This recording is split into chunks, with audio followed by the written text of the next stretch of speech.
fan.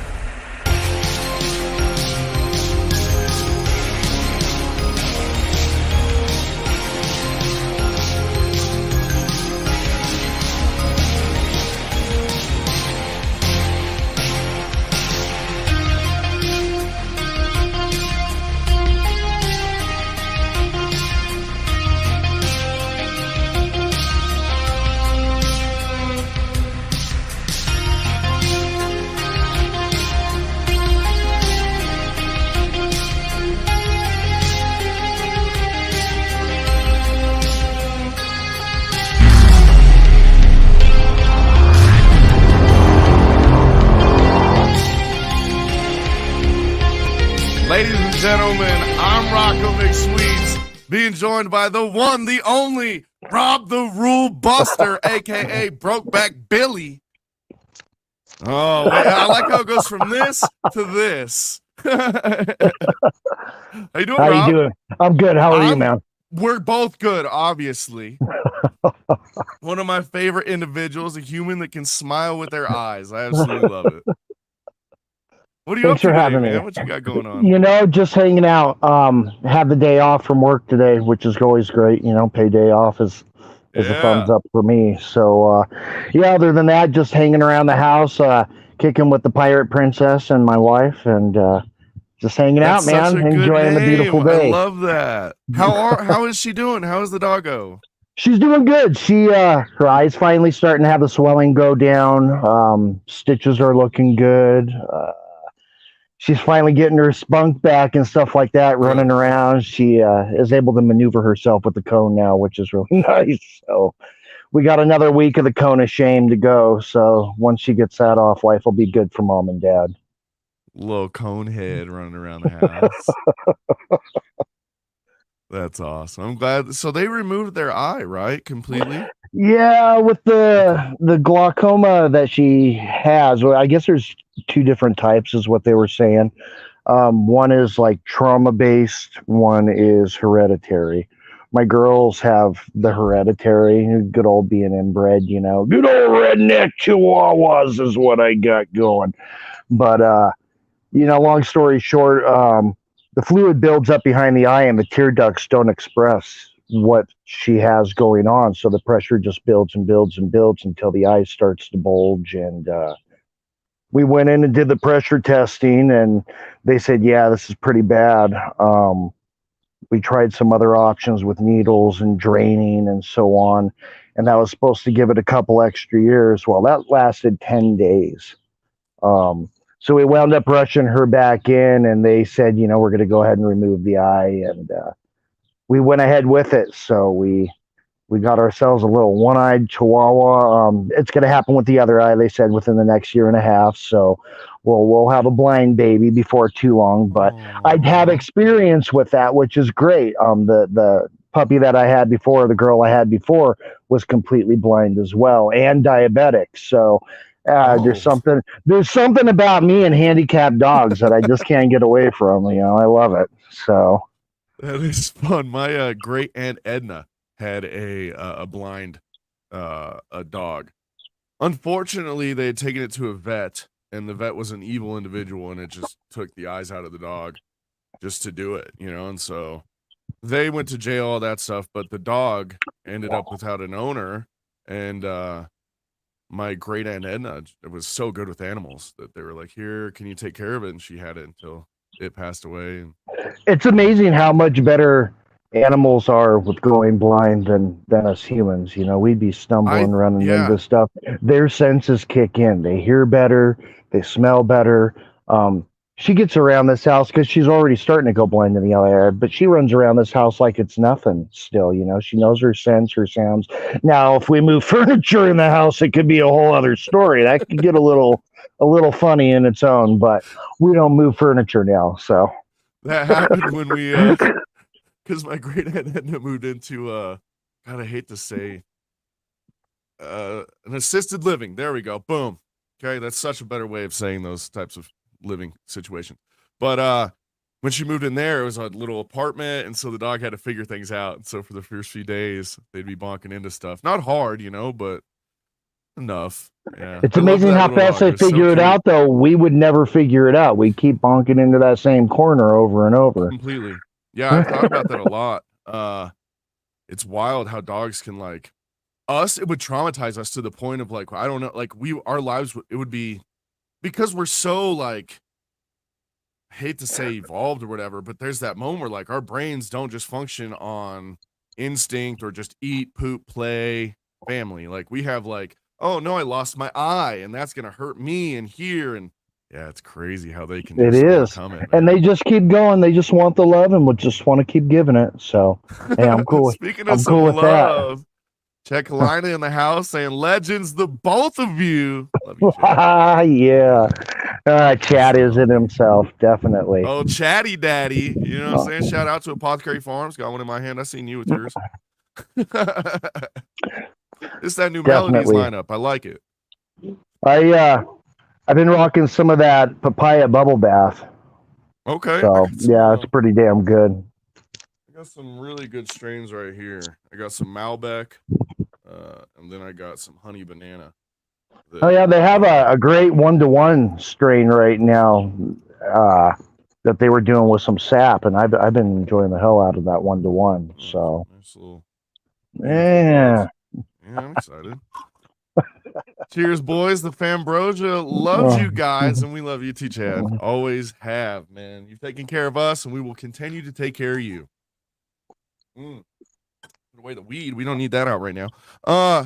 So let's dive into some of this like wrestling career that you've done, man. I mean, before even being a ref or before the Rob that I met, you were a character by the name of BrokeBack Billy.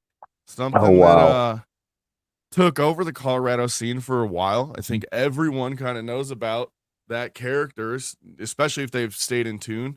How'd you come up with that gimmick? And you know, Well, that's the funny thing is I never came up with the gimmick. It was kind of just a rib on the Green Boys coming up back in the days. I am one of like 5 Billies.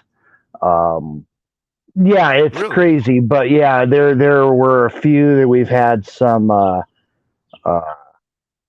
past wrestlers that have had to do it and gone on to do bigger and better things and stuff like that. But they started out in the mask as a rib, like everybody wants to come in and be this big macho character, you have this dream of coming in and being the biggest, the best, the coolest, but nobody ever wants to be the Brooklyn Brawler or the Doink the Clown, or like you got to think outside the box a little bit. So they'd come in with these visions, and Joey and I would be like, okay, well they're doing great, Well, speaking of, Joey and I used to start up Primos together. I was kind of his right hand man back in the days, so we'd pick and choose, who was working good at the butcher shop and stuff like that. Cheap plug, butcher shop, yes. And they'd get the mask, they'd get the tights, they'd get the Daisy Dukes, and they'd have to go out and play a completely different character than normal. And some loved it. Actually, I don't know that anybody loved it other than me, to tell you the truth. I think a lot of them thought of it as a punishment and stuff. But yeah, long story short, nobody wanted to do it after a bit. They just didn't like it. It wasn't something that the wrestling scene at that time saw in a good light, really. And I was like, well, I'm going to take it over. I was reffing pretty much all the matches on the cards at the time, and other refs were starting to come into the scene. So I was training as a wrestler, and I thought, well, I'll take my little step in and pop in and do this. And I stepped in as Brokeback Billy, just like everybody else did, and wound up saying, I'd like to own this gimmick and make it my own. And here we are now. Yeah, that's wild to hear because it just goes to show that no matter what happens as far as what gimmicks you're even asked to portray or how like if you put your all into it and you make that something special, it's going to be something special. So when you hear people say, "Oh, it was a punishment," or "Oh, I didn't like doing that," it's like, man, all you had to do was just put in a little more effort, and you're a legend within the state. And it's crazy. crazy. It's Yeah, crazy. Yeah. I absolutely. went through a lot though. There was, like I said, there was a lot of hate towards that particular gimmick at the time. I've had chairs stomped on my face by fans in the crowd at shows. I've been spit on.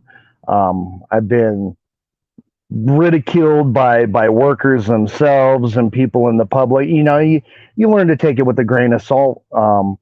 And you learn to pick on the people that do definitely find the character offensive to them. Okay, you're Yeah, sticking out like a sore thumb. I'm gonna go ahead and work with you more. So exactly. Show some bravery on your end though, especially during those times. A little crazy. It wasn't, like Jim Cornette's era, but I mean, it was still wild. Like you said, getting chairs stomped on your head and like that's crazy. And just all yeah, it what was was it pretty just like nuts. hate or just hate towards the character because of the I think a lot of it was hate towards the character at the time. Yeah, yeah. nobody. It's weird. 10 years ago, Billy was accepted, but like 14 years ago, it Yeah. was like a whole different. Like it was not acceptable at all to be a character like that. It's very weird Without it how being a negative thing, there was nothing yeah. positive in that light. So Mhm. I wanted to bring some positivity to it. I think I did pretty damn well with it. 100%. I mean, right now, I mean, it's funny because I remember the first time that me and you met. I believe you had come back for you. It might have been the show right before Slave, or it was Slave. It was one of the two. You're talking about this year, This new this last year. your Yeah, I came revival. back in August. So it's It the was, month before Slave. Yep. yeah, yeah, Okay. And I remember talking to Larry, and because I'd always heard about Brokeback Billy, especially being part of the Primos family. Everyone's like, "Oh, Brokeback Billy, this guy, he's a legend." And then you see the Hall of Pain and all the stuff that we have. It's you're heavily involved. So when they're like, "Oh, there's a new ref," and I had no idea who you were. They're like, "Oh, that's Rob the Rule Buster," and I'm like, "Oh, cool." And I meet you, and you're genuinely nice, one of the nicest people I've met. I'm like, "Oh," and they're like, "Oh, he's been around forever." And then Larry leans in, he goes, "That's Brokeback Billy. Don't tell anybody." And I was like, "What?" So I was under the shroud for like ever, like going, "Okay, well, I Oh can't say Jesus! anything to anyone else." And then here comes you, just like, "Hey, Brokeback Billy's back, everybody. I'm Yeah, here." I'm like, "Well, mask is off." that's the one thing. Like I've never really hid the gimmick, from Yeah, anybody. I've always been open about it. I've always been, like I'm a masked character. I'm not a luchador. yeah. There's a big difference there with that. Similar to I've like Mankind always, and Vader. yeah, yeah. So I've always enjoyed it that way, and I've been, a lot of people have thought it's crazy that I give up who I am and whatnot, but I'm proud of it, man. It's great Oh man. stuff. And like I said, I'm a masked wrestler. I'm not a luchador, so Yeah. If it gets ripped off, it I gets can get ripped away off, with that shit. Exactly, Viper, El Del- Verde Cobra. Delta, ugly ass Delta. Yeah. God damn. They got a new guy under that mask. The original one had braces. I don't know who this new Yeah, one is. this new Brand chick is new, perfect hot, teeth. dude. Yeah, Yeah. she's really pretty with them teeth. Definitely, she's a hot one. Pretty girl, man.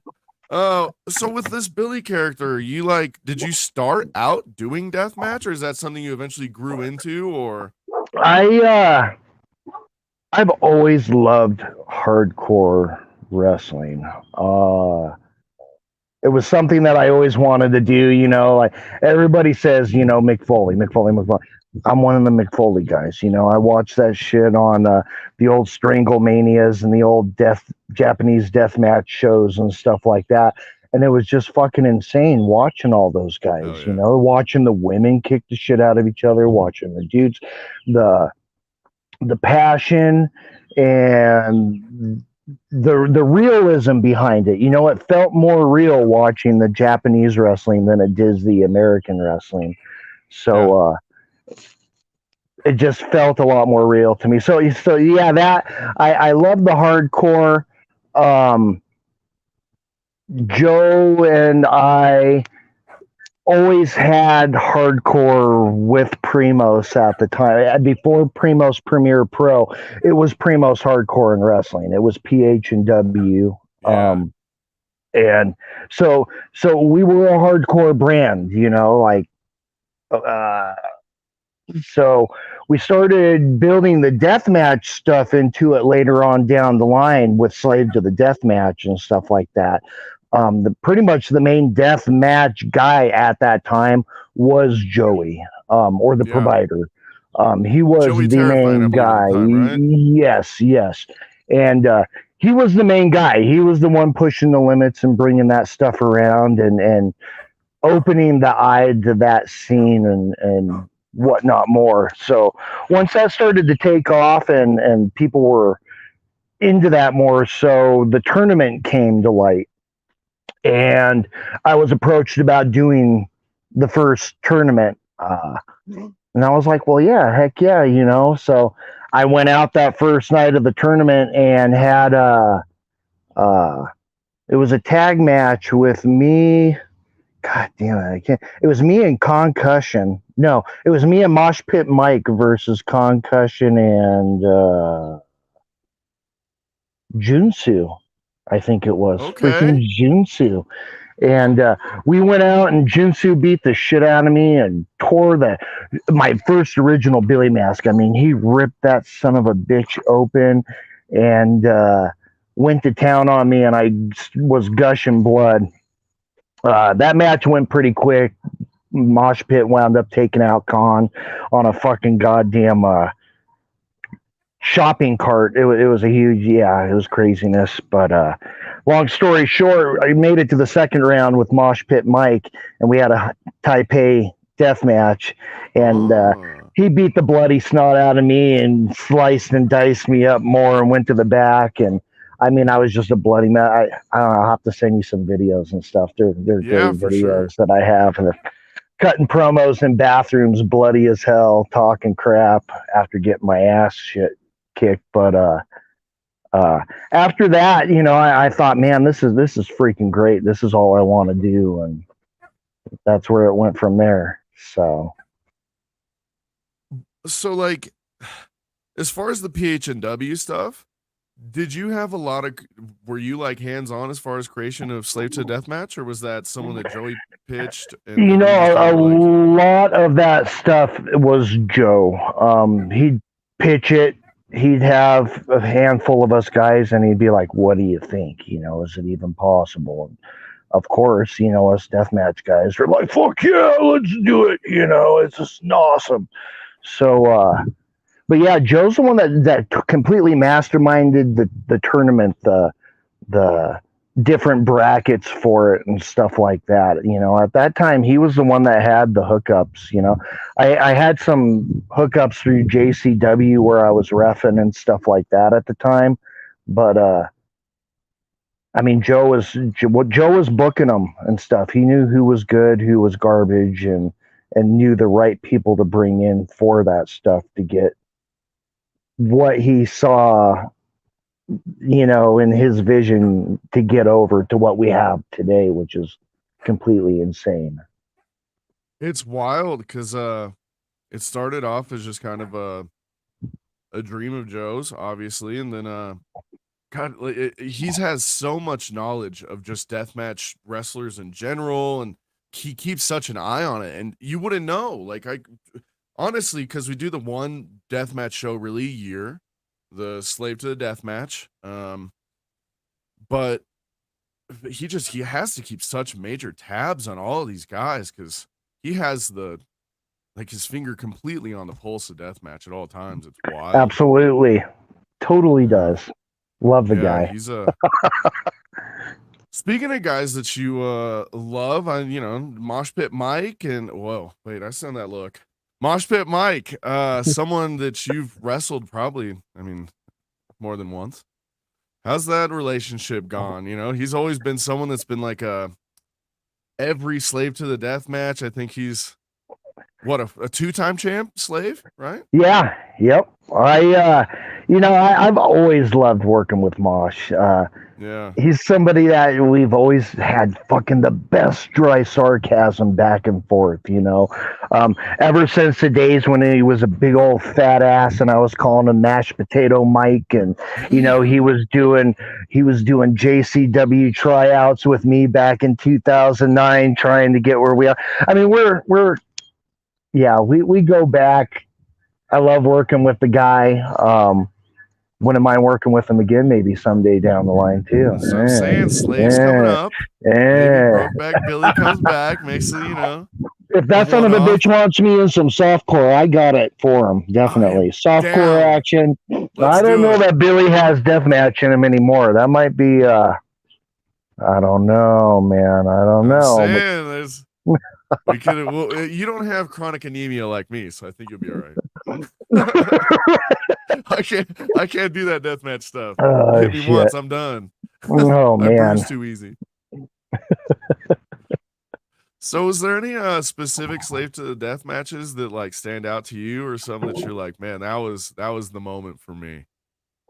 Well, I mean, I can't even begin to tell you the year it was. I know it was back. I think it was 2012. Sticks out to me. It was the old Red and Jerry's that we were back on Santa Fe and Oxford, South Denver area, and we had some pretty good events out of there. But that one sticks out to me because I got to take on Necro Butcher that night. After it was in a second round, but I got the shit kicked out of me by Necro. So I remember that. I bled my guts out that night. A lot of drama, ensued that evening. But all in all, that's the one that sticks out to me the most. Just I remember the crowd. I can remember walking out and seeing everything in the big video display that they had. I mean, it was just it felt bigger than life. Red and Jerry's was a pretty cool venue to have. It really was. Yeah, it's crazy because back when I think it was not Rocky Mountain Pro, there was another company. It's probably NRW or something like that. I don't know. It was a very similar name to Rocky Mountain Pro. It was like the Rocky Mountain Championship Wrestling, RMCW. Oh, god dang, RMCW with Blind Mike. I think Blind Mike was the first champ. Man, those are the days. Big Boss Man Jr. Yeah, Big Boss Man Jr., Big Bubba. Gotta love that, man. That dude's got a cease and desist order from the WWF for that gimmick, so you can't go wrong with that. Yes, sir. Amazing. He's got the paperwork for that and the whole works to prove that he pissed off someone up above, and that's a good story to have. Bubba's a good one to have. My fellow Buccaneers fans got that WWF heat. He definitely did. No Boss Man Jr. Yeah, I remember when RMCW or whatever, was running, I think, Red and Jerry's for a little bit too. I think a lot of companies were kind of in and out of there. So like I'd go as a kid for the WWF events, and afterwards they'd have live pro wrestling. And I'd meet guys like I think his name was like Tiger Ali Singh. He was like the champ at the time. And St. John Tiger Smith. Yeah, there you go. Tiger Smith, man. Yeah, I remember that stuff so good. When I first started out with the business back in it was like 2002-ish. I was just watching. I didn't even realize local wrestling was like a cool thing or anything like that back then. Same. I was just watching WCW and WWF at that time, and happened to see a commercial for RMCW one day, and they were going to have the Honky Tonk Man there, and I went to a show and was like, oh, this is pretty cool stuff, and wound up talking with Rob Risen, and started taking pictures of him at the show for him. I'd do all of his pictures and videos. When did he start? Hold on. Oh my God. Rob Risen was wrestling long before I was even thought about in this business. I Yeah, just showed that's up, and crazy. he was like bigger than life. He was like another fucking Hardy. Legit, he had the long hair, he had the look. Yeah, he still Yeah, does. Like, he doesn't look a day over 20s, 30s. Like, but he was a skinny twig back then. I mean, you look at pictures of him then to now, like age has done that man well, definitely. well, let's get back to, you were taking pictures for Ryzen. Yeah, doing pictures for Ryzen. Working that scene. Started asking about trainings and stuff like that, and was suggested to go to a Fusion Pro gym and tried out, worked with them for a little bit. That didn't last very long. I mean, it was a quick second with them. Just attitudes and stuff just didn't mesh Was Fusion Pro a with me and them. Colorado-based wrestling company? It was Okay. like the top dogs of Colorado at the time. Okay. It was the gym that you went to if you wanted to get in the business, kind of Okay. thing. Um, and I did it for a little bit, learned some stuff real quick there, and it just wasn't my gig, and I was gonna walk away. And wound up getting a Caleb Crush, or at that time he was FX, who hit me up and said, "Hey, you're a great photographer. I see what you do for Ryzen. So why don't you come down to Saga, which it was Saga Underground Wrestling at the time, which was kind of just another spring off league in Colorado wrestling where, people are sick of the drama. So we're going to start this one too." And Yeah. so on and so, you know how it goes, drama. Yep. But this was good drama for me, at least. They pulled me in. I did pictures, videos, stuff like that for a while. And around July of 2005 ish, yeah, I want to say 2005. Well, it was like 2004. I started training with them. Wanted to be a referee. Got back into it and told them, I think I want to do this, and started training with Lonnie Valdez in a backyard. They had a ring set up in South Denver, and we'd go and train 4 in the afternoon till 8 o'clock at night, 9 o'clock at night, till that damn sun went down every day that we could. So we did that for a while, and then I'd do pictures still. But after about a year of training with them, they pulled everybody into the locker room, and we only had one referee. I swear to God, that state only had one referee at the time, and that was Pat Caesar. Well, other than Dewey Larson, but Dewey stuck with Fusion. He was a very loyal guy to that company. He was great though. Dewey taught me so much over there at Fusion. That's awesome. But yeah, everybody got pulled into the locker room, and here I'm the camera guy just taking locker room pictures, thinking pre-show meeting. These are really cool pictures. And Lonnie pulled everybody aside and said, "We're gonna give the ref, a night off. We got a lot of matches on the card, so we're going to let him have an extra match, and just take a breather." And Lonnie Valdez was working 2 matches that night, and said, "So we're going to go ahead and have a second ref," and threw the shirt at me. I was like completely shocked. It was my birthday show, kind of thing. So he was like, "Happy birthday, here you go."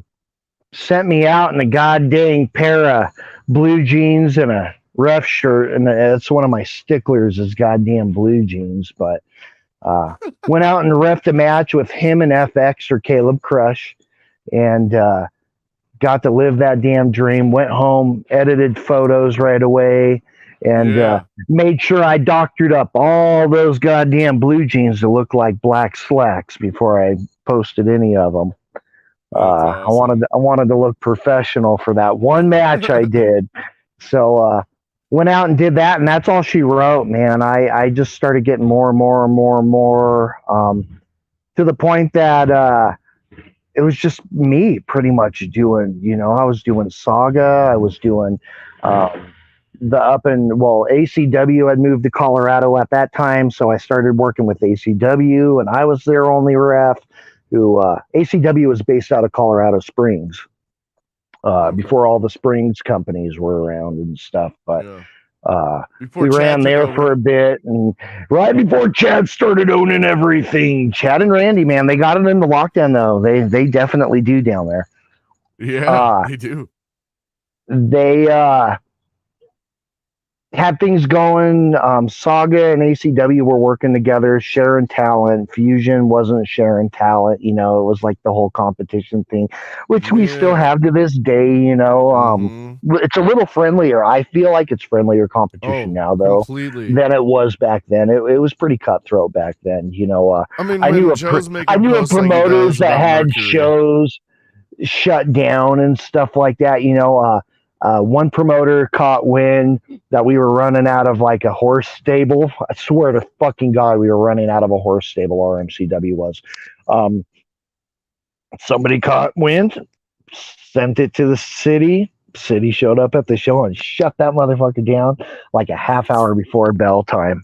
So yeah, Damn. things were really, really cutthroat back then. Like people didn't think twice about putting others out of business and what it did to the other workers and so on. You Yeah. know, this day and age, I feel like all the promoters I feel like around seriously think about how the other workers are treated.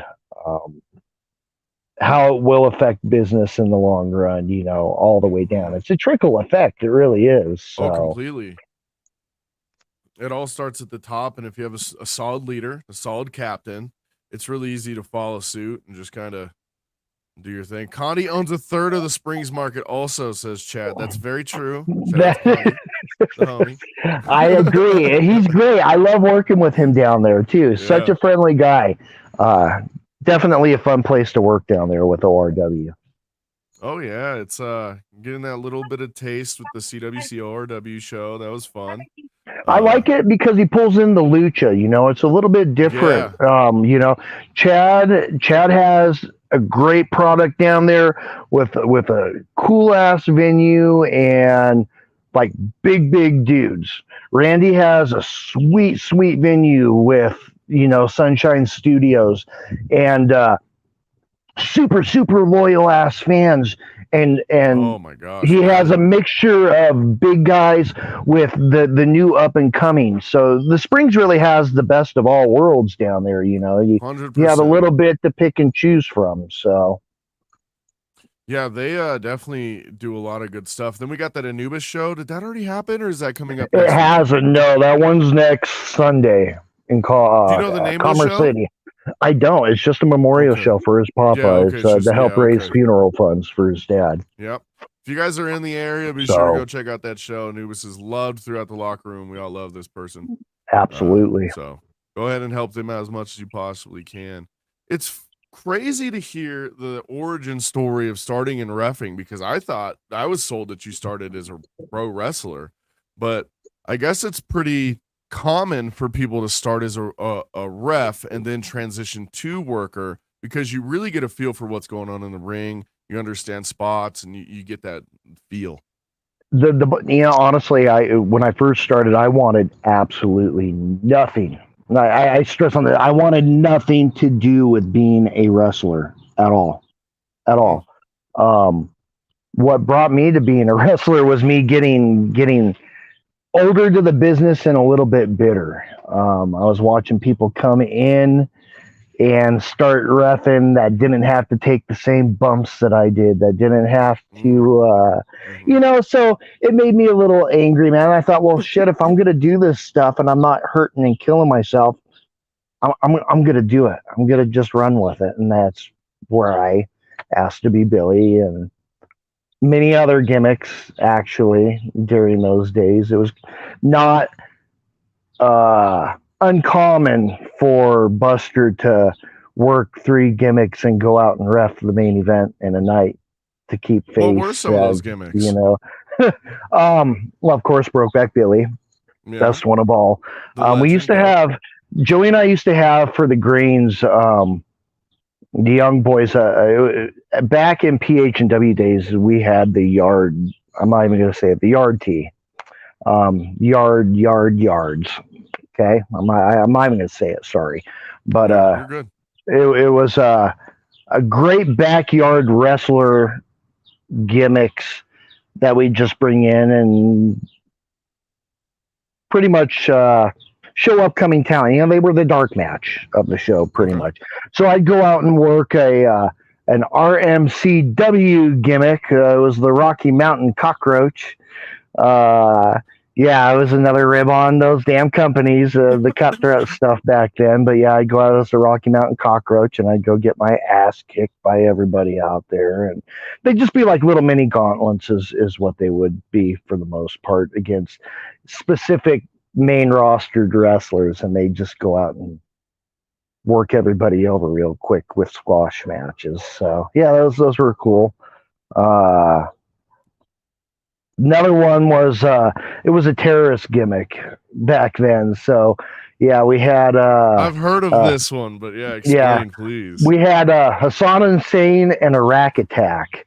They were local terrorists to the wrestling promotion and were constantly trying to take over shows and factions and stuff like that with very, very, very little. Those guys never won, man. What can I say? They were complete jobbers, man. Like they'd go out and raise hell and then lay on their back and take it. So yeah, it was fun stuff though. It was one of those things, you know, you're opening your mind to different gimmicks and it's making you do different things. I can't say I'd do those gimmicks in this day and age, though. You know, Billy, even bringing Billy back recently was a little. I was a little standoffish with. I was intimidated too, but the ovation and the reception that you received I was very glad I did it. Very, very glad I did it. Our community has been absolutely amazing with me. You know, I didn't just jump back into it. I made sure I asked questions. I didn't want to offend anybody or anything with it because I am an ally. I don't live the lifestyle, so I didn't want anybody to be offended by it. But no, it's been a goddamn amazing ride with that all over again. Like it's definitely lit a fire all over again. What's the wife think of you bringing that back? It's funny. She didn't even know I was going to wrestle the other night. I just was like, well, easiest way to get the red ass is just post it on Facebook. So I posted a picture of me in the Daisy Dukes and rainbow socks and was like, here we go, you know. And I got the message of, are you reffing as Billy or are you working? And I said working, and I was like, oh shit, that response was slow for a second. You know, you're waiting for that answer right back, like, okay, babe, be safe. No. A few minutes goes by and it's, who are you working? And I'm thinking, oh fuck. And I tell her who I'm working, and it's Daddy Crash. And she instantly is like, oh, okay, have fun. Like, no worries, it's Crash. I know you're safe. So yeah, that was good. You know, working with Crash, it made it easy at home to go and do and do the gimmick, and it was even easier going out and working with him. It was just like lacing up like the old days and going out just a little healthier mentally. So that's good. Yeah, it was that was a very fun match, especially being you know, I'm a fan first of this company. I mean, obviously I work really hard for the company and I enjoy what I do, but being able to watch some of these matches and participate is like a dream come true. So seeing the softcore match was something that how do I we had an individual that did not want to do a softcore match a while back. And I think that match specifically goes to show that it doesn't take away anything from what you can achieve in the ring or even what you're trying to achieve outside the ring character wise. You guys pretty much stole the show. I mean, that was my favorite match of the night, you know, that, and I think Urza and Joan was another amazing matchup. That was, God, they both took it to such a level. But my son really enjoyed the softcore match. He brought home one of your guys' tubes. He loves Johnny Crash. He loves you.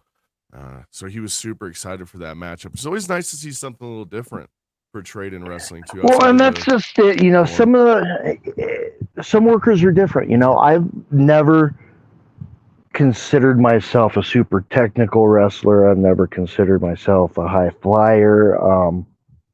I am gimmick, man. I am gimmick, and I am comedy. So some people just don't get it. You know, when softcore was first brought out, a lot of people hated it. You know, a lot of people didn't want to do it. Just like who I'm not even sure who you're talking about, but yeah. whoever it was, you know, that person is not the first person to not want to do it, because I feel like they just don't get it. But if you understand psychology around hardcore and deathmatch and know how to present your weapons of choice and so on, it works. You know, it completely works. And that's another part about being a worker, you know, is actually being able to change your style up a little bit. Not saying that I can. I am not technical. I'm not a high player. I'm one to fucking talk. I can't change this shit up when it comes to that. But actually, I lie. I used to be able to fucking wrestle. Well, in what you're saying too, I mean, in order to even just have a gimmick, like in order to go out there, you can't just be a gimmick. You know, you can't. You have to know what you're doing in that ring. It's to some degree. Otherwise, it isn't going to work at all. I mean, if you're going to go out there and take a bump for somebody, fine. But even then, you still have to know how to take that bump. You know, you can't just go out there and. Speaking of bumps, though, Games Master took a huge bump that show. He was Dude, that tasting the man, rainbow. he sure as heck did, didn't he? You know, you can't have all that Billy without a little whipped cream. That was the best freaking comment I've heard in a long time. I heard Crash scream that out at the show, and yeah, you can't. That, and I can't, you know, that's another reason why I got to bring back the lotion chops, you know, like I didn't get my lotion chops in. So, but yeah, those whipped cream corners are pretty special. Definitely. Definitely special. I enjoyed it. Yeah, it was a fun moment in that match. Or when Crash has a pool noodle, a white pool noodle, and he has it ripped in half, and he's like going across his chest. Yeah, you know, the first thing you think of is Adam Bueller, you know, slicing his chest up with them damn light tubes. So he fucking, that's the soft core gimmick, you know, and what better for Crash to be the soft core champ? He completely understands it, you know, to the T. Him and I have had some hard ass softcore battles, you know, like legit we have, you know, some of those softcore matches I think we've worked stiffer than any other matches, to tell you the truth, you know. But you know, we've freaking done it, man. We've done Christmas core with that gimmick and stuff, and there's a lot of opportunity with that stuff if you can just open your mind a little bit to having fun with things rather than making it not so serious. Such a fun like route in wrestling that for, you know, especially those people that are open-minded to it, it's such a nice little break from the seriousness. Like, gosh, you had a yeah, I mean, those ladies were kicking the shit out of each other in the match before, going through tables, gushing blood, bleeding, and then we're going out with pool noodles and plastic play sets. You know, it just counterbalances that whole vibe. You know, everything was super fucking intense. So, and it does, it really does. You know, you went from feeling like anxious and oh my god watching these two kick the shit out of each other to completely sad watching Joan Jetson leave, you know, the wrestling business, to oh shit, Billy's back and we're having fun again, to oh fuck, Lonnie Valdez is back. You know, that was someone that you brought up, you know, just a little bit ago. Lonnie and you have obviously been in this company or in this Colorado wrestling business for.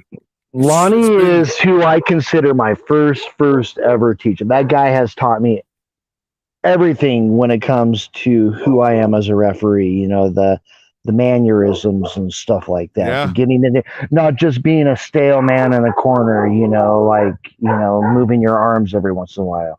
If you don't believe it, why are the fans going to believe that any different? Exactly. So, sorry, I got the neighbor's dog barking out here. Happens. So. My dog barks all the time. The apartment next door to me is being renovated, so he's always getting upset at stuff.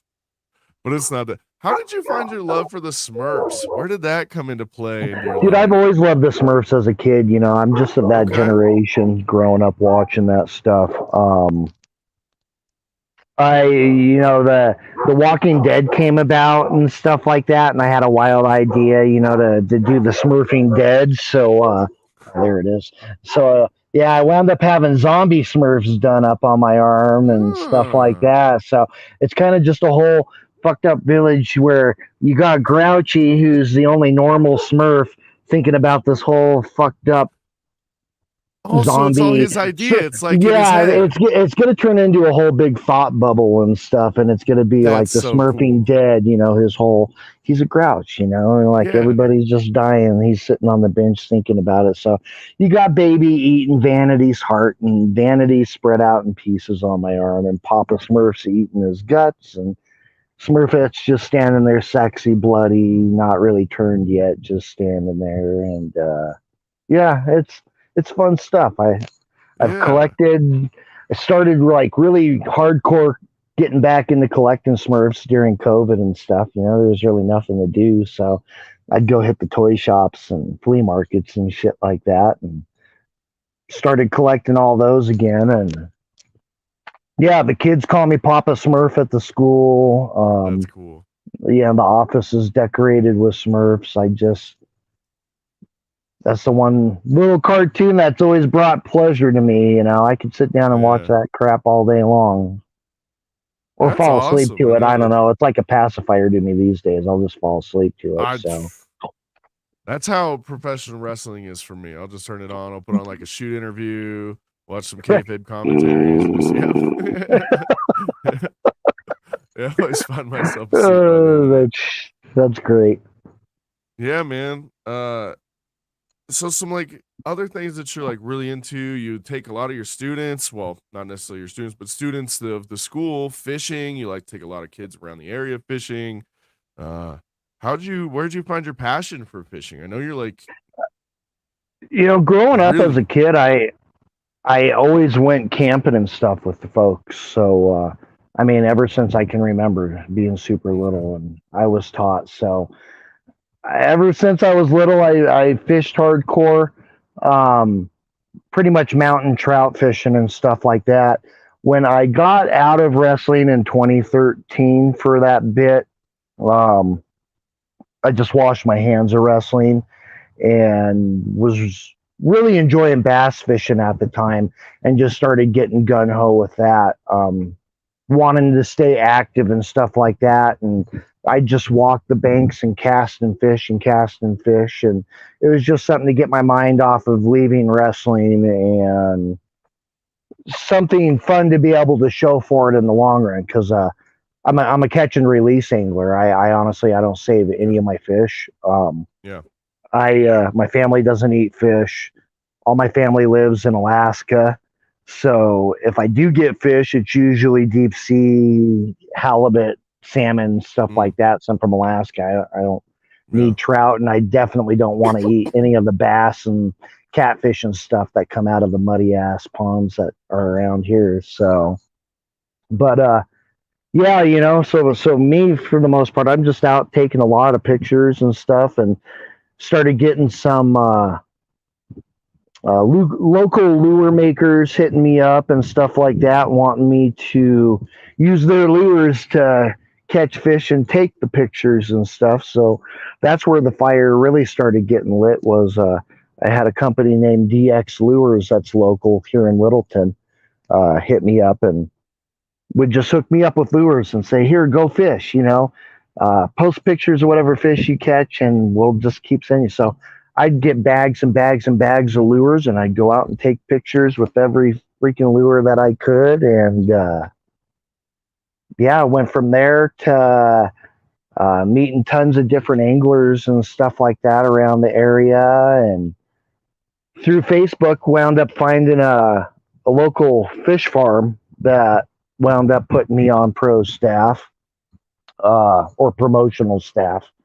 And I go and fish out there, take pictures of these monster trophy trout and Yeah. pike and muskie and stuff like that. And talk about their farm and stuff like that. And I get to go out there and fish for free and have a great time with family and teach other people. They do kids fishing events twice a Mhm. year that are free for Yeah. kids, and they stock fish. They have a place out in Nebraska that brings out trophy trout like Donaldsons and Browns and rainbows and cutthroats and yeah, anywhere between 6 pounds and 13-pound trout you're looking at that are coming out of these waters. Uh, but yeah, it's just a great peace of mind. It's great to get out and Mhm. do. I haven't done too much of it recently. Actually, I got called out not too long ago by my pro staff boss, actually saying, "You never around. You haven't been around since November of 2022, but." Fucking wrestling I love so goddamn much. It's been hard to get around and do anything else except for referee and wrestle. Yeah, it eats up our weekends for sure. I don't It think I does. gosh, I had to take off a show in order to go to a concert on Saturday. And you CSW. wind up feeling bad for it. You're like, Yeah, I oh do the whole shit, time. Like, man. I I hate doing that, man. I I heard did that. I the went to switcher wasn't running right, so I was like, "Oh no!" And then that's my thing. Like, I get that set up, and I have the magic touch, and like they're not being able to get it right. I'm like, "No!" It's something they're freaking out a little though bit. it's good for us to be gone every once in a while. Mm-hmm. I left. I went and took my wife and mom to Lemez. We went to Yeah. the Beale Theater and saw the musical, and I missed out on a show. Shit, what? Well, it was a chopping block show. I think it was Okay. actually, and The disrespectful young boys. yeah, I think it was that one. And anyways, was at the theater, but I thought about that a few times myself, thinking, man, I'm missing out. And I thought, no, they'll see what it's like. It's good for people to not have you there every once in a while because it's real easy to forget the value of someone until they're not there, kind of Mm-hmm. thing. It's easy to get on someone and bitch and yell and piss and moan at them when they're there for things not going right or whatever. But when you got to do it yourself, it's like, shit, that's a little fucking harder than I thought it was. Maybe I shouldn't have yelled at him the last event, or Yep. maybe I Yep. shouldn't have got on that ref too hard. Not that I Mm-hmm. ever get fucking yelled at. I never get yelled at. Yeah, we're perfect. We're like Yeah, but we're saints amongst to men. the fucking T. Oh So recently shit. we were at a Battleground Pro Wrestling. That was a fun evening of events. Yes, Doing it a was. death match main Holy event. moly. What was Yeah, freaking Killian and Sean O'Reilly definitely took it to each other the other night. yeah, they threw I down. they well, it sounds like from what I understand, they were both kind of trying out for Slave to the Death match. They were trying to get their point across to Mr. McDougal that they'd like to have their spot. So they were definitely trying to up their game a little bit and Mm-hmm. took things to a different level. It was pretty wild, definitely with the Yeah, gusset firecracker plates bats are the and next level, right? Like man, that's gusset always plates are the one thing that I always go, man, there's a lot of stuff that I would be down with doing. Um, but gusset plates, man, those things will slice you the hell up, man. yeah, one of the worst injuries I've seen in professional wrestling, as far as like a well, not one of the worst, but like this injury to like the skin, just a cut, was Casno Valentine at a Silent Deathmatch Tournament 2. He went into it looked like just normal bump. Just normal into a door like this, protecting himself. Went in, it was a door full of gussets. Hit it, but he must have like just hit and it all the Slid way down or down. He had whatever. Yep. skin hanging off of his arm, and it Yep. was like, Sliced and diced that shit, man. yeah, that stuff freaks me out. That or even when people use those little poppers on things. Like the little exploding firework poppers Oh that explode yeah. on impact. That freaks me out. That stuff's Yeah, those are pretty intense. gnarly. Well, and if you don't do it right, that's another thing with hardcore and death matches is making sure that the weapons are safe, not only for you, but I mean, not that weapons are safe. What am I? No, You can't. yeah. But make sure it's not going to injure somebody in the crowd as well. Yeah, You you know, can't like that's a it's big like using thing. the You right know, panes of glass, or yeah, you can't. don't swing your light tubes. You know that they're going to freaking you're not trying to injure somebody in the crowd. You're trying Mm-hmm. to fuck up your opponent. You know, Yeah, is what exactly. it Yeah. amounts to. So yeah, it was a wild night. There was a couple things that I watched with that match that I definitely cringed at, and you go, damn, like how are they getting up from that? Some of the bumps and stuff and the shots that they take.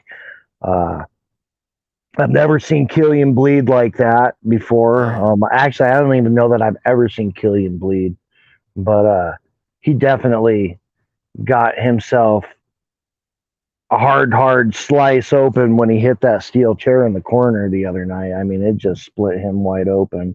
yeah, it was wild. So He was gushing on the yeah, outside. you could tell he was kind of pooping out and stuff. He had lost quite a bit of blood and he was gasping and Mm-hmm. wearing down at the end. I think that's the only reason, honestly, why O'Reilly got that win. If Killian hadn't lost as much blood as he would Boy. have easily taken O'Reilly down, in my opinion. Well, hopefully we get to see a round 2 at Slave to the Death match in September, because that'd be a You fun know, one to run back. either one of those guys, it doesn't matter who they're against. I think they'll hold their own just fine. Yeah. That O'Reilly, he's got that Spitfire Irish blood that he's just not going to stop. I don't care how hard you punch the guy in the face, he's going to keep coming at you till you Yeah. either knock him out or kill him. And Killian, he's huge. He's a big man. And he's starting to learn the hardcore. He's starting to Yeah. figure out what he needs to do in there to be able to take care of who he has in. So, yeah, there will be some big things to come out of Killian for sure in the hardcore and I love deathmatch Killian scene. Definitely. strikes. The way that he That's works in the because ring. the I guy love fucking fights for real. He's MMA, like fuck. I'll talk all the I shit I love it. want to the dude, Yeah. and I'll tell him, I throw the dry sarcasm at Killian all day long. I tell him I'm not afraid of you, but I know you'd kick the shit out of me. Yeah, I'm not, I know you. I'll talk all the shit I want. I know you can kick the shit out of me, but I'm still not afraid of you. I'm not afraid. Well, None of us are, Killian. Billy's okay? not afraid of you. Maybe Stupid referee Rob bird. is, right? Billy though, Billy's not afraid of Killian. You know He'll who's go definitely broke not back afraid on of his throat Killian? back. I heard. Jackson. Marlon Bishop. Both. Oh, Jackson. Jackson's got his number definitely. You give Jackson Yeah. about 10 years under his belt, and you're going to be kicking Killian's ass all over that ring, man. Oh, That man, it's gonna be kid funny. has his shit together. Promo work, in-ring work. Yeah. He's going to have it, definitely. Yeah, you just got to work on the athletic side of it, but I think he's got it. Some of the greats today, like Becky Lynch, talk about having In 2 left elementary, feet, I so. think we're all a bunch of clumsy klutzes, though, Like, I looked at myself back in elementary, and I was just a big, fat, clumsy goof, Well, I'm Yeah. still a goof, but, I'm still Yep. fat, too. Shit, I'm still Yeah, I know. clumsy. Wait, hold I on. haven't Wait a fucking second. grown up. God damn. Yeah, that's one thing I noticed the other night is Billy. He needs to work on his man boobs, dude. He has some titties on him, man. Jesus. Same up in commentary, all right? Calm down. We're good. We eat healthy. Our wives love us. Right. Chat As said, I sit with my bag of freaking I know you've been eating the popcorn the whole time. man, I've the been a whole little time, jealous man. the entire Yeah, time. it's that damn Snappy brand, dude. They got the best butter flavored popcorn. I'm gonna give them a cheap plug right here, but Snappy, SNAPPY, I gotta try best it. fucking movie theater popcorn ever. Is it microwavable popcorn or just in a bag? Yeah, it's straight microwave popcorn, but I'm telling you, it tastes just like the movie theaters. I don't care what Orville Redenbacher says. I don't care what anybody else says. Shots That stuff is fired. no good compared to Snappy. Snappy all day long. You heard it here first, Snappy. Dude. Go ahead and give your boy a holler. Let's give him some sponsor. Yes. That Snappy popcorn. The doggo's going to love getting that here in a second, huh? Yeah, Right? the doggo's going to get a snack. My Chi-Chi's going to be out here with her one eye sniffing like crazy. Chat says production and rest literally make the entire show work. Yet they are almost the last to get a thank you. You guys helped every CWC show run so smooth. We appreciate you, Chad. Dude, we love Chad so much. That guy's been nothing but great. And you know, the crazy thing is I work for the guy now, and I never really had an idea who he was. I had all these pictures of getting inducted to the Hall of Fame as BrokeBack Billy, and he's standing right beside me in all these pictures. And I never knew who the guy was until he freaking hired me. And then I was going through pictures not too long ago, and I was like, holy shit, that's Chad. Like, what the fuck, dude? My boss is right there, and I never this whole. Sorry, Chad. I didn't even know who you were. Sorry, Chad. I know that Chad Sorry. made a similar mistake with me, actually. The first time I'd ever met Chad was at Dab City Meltdown, Primo show. Okay. They were doing Apothecary was in the house. They're handing out stuff, you know, and I went and talked to Chad, you know, and I think he thought that I was the last commentator that we'd had, because me and Wilson are pretty similar as far as like long hair, glasses, always wearing a hat, you know, like, so I think he just, because I think Wilson's kid was training for a little bit too at the butcher shop. Oh, okay. So Chad thought that Jackson was, because Jackson now is training. He's like, it's so good to see him still training this long. And I was like, yep. But you know, it just kind of rolls like that. It's a crack up, man.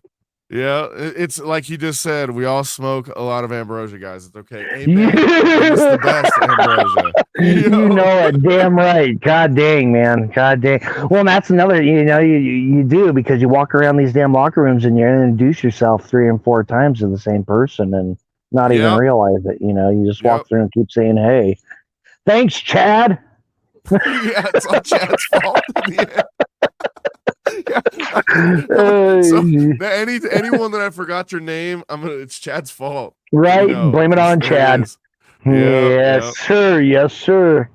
Well, here in Colorado, we're doing big things outside of wrestling. We're some NBA Nuggets champions. Man, that's some cool stuff. Definitely. You a fan of the NBA? Is that something? I am not. You know, I got to tell you, I'm not a huge fan. I have always been a Nuggets fan ever since I was a kid, but I'm not super huge sports oriented. You know, to tell you the truth, even in school and stuff, I like watching football, soccer, basketball. I know the rules and shit, but be honest, I was a choir boy and a drama geek in school. I was into being in choir and theater and singing. I wasn't, you know, but yeah, you know, long story short, you know, it's exciting about the Nuggets. Definitely. I have a lot of family and friends that are huge diehard fans and definitely deserved that win and deserve all the celebrating that they do and still do about it. But it was, I'm just kind of I like watching sports. I enjoy sports for sports, though. I'm not a huge, you know, I'm a local guy. I like my Nuggets, I like my Rockies, and I like my Broncos. And other than that, I just enjoy it. Yeah, I heel turned the Broncos as soon as they traded Tim Tebow. I know we got Peyton Manning. I understand we won a Super Bowl, but Tim Tebow could have learned under him, maybe. Okay, maybe. All right. He didn't work out as a tight end, but he could have worked out as my quarterback. All right. That's all that matters. All right. The amount of Super Bowls I won in Madden. So you talked about I'm telling you, I was such a huge Tebow fan. Like my wife, anyway. We'll have to talk about it another time. But you talked about your background in choir and acting, and that leading into really the character of Billy too, like being able to portray it on such a grand scale, you know, versus holding back. You have that openness to act. When and did you find that love for acting and choir? And you know, I in elementary school was pretty much told you're gonna do some. I didn't want to do sports. I didn't want to, you know. So mom was like, "You're gonna join the choir." Put me in it in Jesus. It was 4th grade. Yeah, 4th grade. 4th or 5th grade. God, I can't remember now. But did an Alice in Wonderland musical and thought it was great. And from there on, I went to middle school, and they had big choirs, and the middle school that I went to did a lot of stuff with the high school that was nearby, North Glen High School, and they had like the best program, singing program around. So all through middle school, I thought the cool thing was to get in with that group and that crowd, and then moved away and never was part of that crowd. Wound up moving to a different high school. Uh, Joined that program and went and did all the evaluations and stuff like that they do to see where you're at level wise and stuff. And they were like, how the hell do you know all this shit? Like, where did you learn all this? And I was like, from my middle school teacher. So came in and just started rocking stuff out right away. I could read music. I couldn't play an instrument if my life depended on it, but I could read music and stuff, and I could Yeah. match pitches really, really well. I wasn't tone deaf in the least. So went with that, and then kind of just with the musical piece of it, wound up in choir. The classes that we took, I had 3 different choir classes. Actually, it was my thing. Everybody wants to go to gym and this and that. And I was like, fuck gym. I just want to be around the girls and sing all day long. So, Amen. Lucy, man, I it know was you're it was watching. I'm just awesome, saying. man. I It was a was choir boy too. awesome, man. It was great. So, it was mandatory that you had to do musicals in choir. So I wound up getting into that and did a couple of different music. I did Les Mis, I did South Pacific, Phantom of the Opera, That's um, awesome. Hunchback of Notre Dame. Yeah, just did a handful of Ooh. those, but just loved all that stuff. Loved pushing myself. I did local jazz groups. Had a group with some of me and my buddies back in the days. We called ourselves Perfect Fifth, and we'd go around and fucking sing at little birthday parties and in the fucking That's school and cool. stuff like that. Yeah, it was fun. It was cool, neat little things. Definitely something that I would have never had the courage to do for sure. I know that I found myself in the I always wanted to be cool type of attitude. So it's like, I I was aiming for the wrong things when I had talents in another way, but other people made me feel like that was stupid for doing said things when I mean, here I am now, using all of those talents in this Right? And realm. where are And I they? was like, They're sitting on the couch at yeah, home. They're yeah, fucking it's killing it. crazy. I wish I had the support that I have from all of my Primos family that I do, then because gosh, but hey, it's never too late to find that stride. And I think we've all found our stride here with Primos, man. Oh, someone's I calling me. definitely agree with that. I couldn't be more thankful to have JV and the provider asked me to come back, and I quit drinking completely, everything back in August, which has helped Yep. a lot. I feel on my game. Primos has been good for me. It definitely has. And Speaking the of fact being that good, they push people to go other places, they don't hold you back mm-hmm. to Yeah, no, working other totally. places. Joe has always said, come back, make it all you can, but make sure you find that balance, which I still am working on. I haven't found that balance yet. I'm all in still right now, but Yeah, same. he's been really open about, like, do this. We're not the only place around, and you should work other places and learn different crafts and attitudes and locker rooms and Mm-hmm. experiences, which has been great for me in these last 8 months, 9 months that I've been back to have all the different interactions and stuff again. He definitely guides people in the correct ways, like he understands individual needs, what we all need individually in order to get to our next levels. And he knows how to help us get to those levels because he's been doing this for so long, all in, while finding a balance. It's a weird thing to say, but he's 100% all in, but he still leads his life outside of this as well. So yeah, he's someone that I look up to. I mean, I think a lot of us do is throughout Colorado. Seeing guys like Logan in the cult going down to loco wrestling in Texas. Dude, right, man. I'd love to go referee down there. That would be awesome stuff for sure. You heard it here, Loco. Go ahead and hit Rob Buster. We're gonna be in Texas here next weekend. Watch. I'm already getting my ways in though. I was helping Chris Carter the other day actually with some photos and stuff. So once again, I'm getting my little digs in the way I can. You know, getting back to that photo helped eventually build up the courage to be like, hey, I'd like to come to Texas one day, sir. Yeah. Well, I think that was pretty much the end for Logan too. Him and Chris Carter became really good friends. Next thing you know, he's like, "You're coming to Texas." So that's great, man. Yeah, they're great people to work with. You know, IWC brings in awesome people. I've met some really cool dudes. You know that I never would have met anywhere else because of that. So definitely grateful for all the different. Once again, you know, because I'm working in different places, I'm able to meet different people and build connections, whether it's just sending stupid pictures here and there or whatever, you know. Well, you're known for taking pictures in the locker room, and it's kind of something that you hear a lot of I like my selfies. The old heads say you shouldn't do that. I don't know why you're taking pictures. Fuck that, man. Yep, there Fuck we go. That. I have watched too many of my buddies pass away, you know. I'm gonna take every picture I can with every single person. I don't care if it's the same dude over and over. Like, hey, we're another day older, you know. Shit, we better take it, you know. Why not? So, I don't know. I'm about that, you know.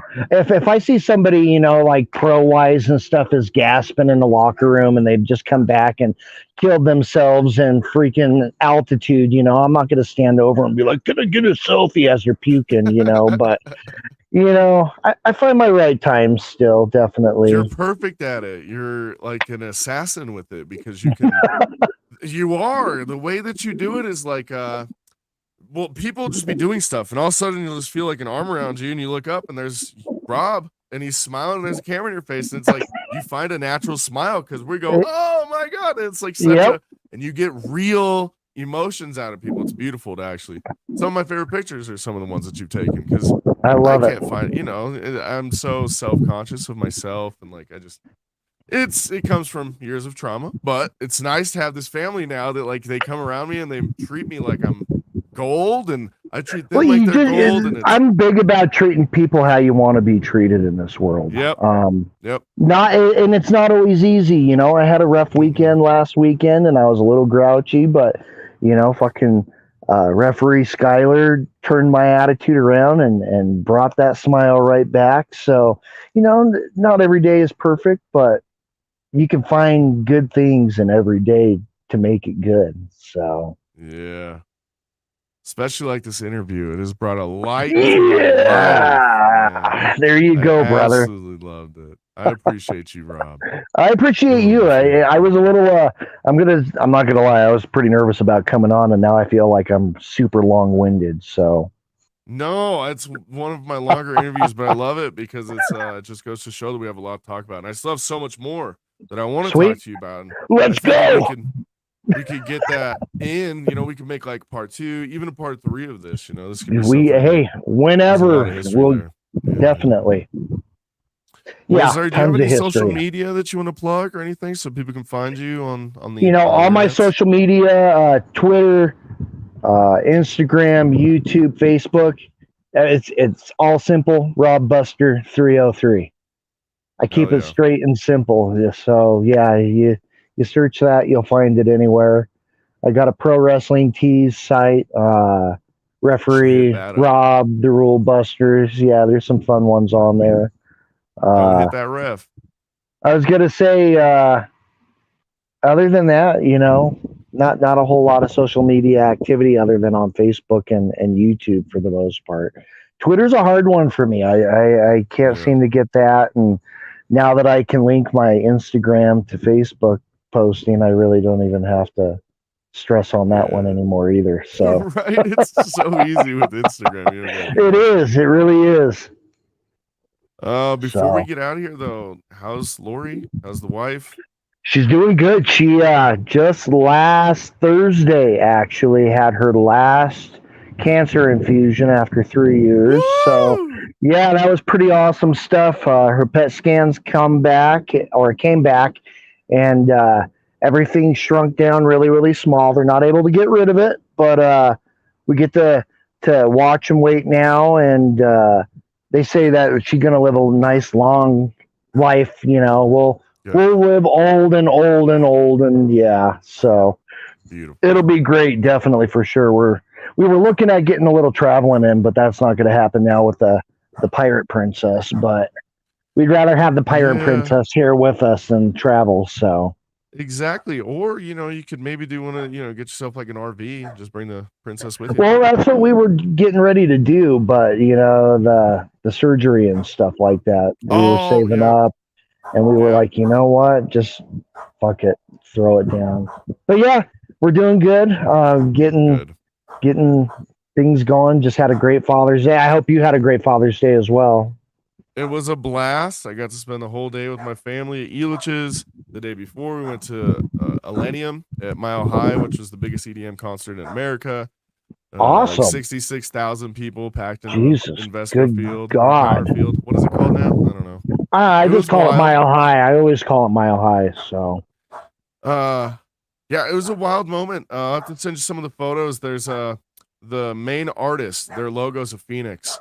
And right above us, there was a cloud that looks exactly like his logo that passed by the stadium. Oh, that's cool. Yeah, my wife's all-time favorite artist, so it was very special. Jackson wanted to say that he loved you. He wanted to say hi. I love that kiddo. Yeah. Jackson! Here, he's in his room playing. Get your ass in here. Jackson, come say hi to Rob. Oh, shoot. Pop up in here. How you doing, bud? He said, how you doing, bud? Good. Nice seeing you. All right, man.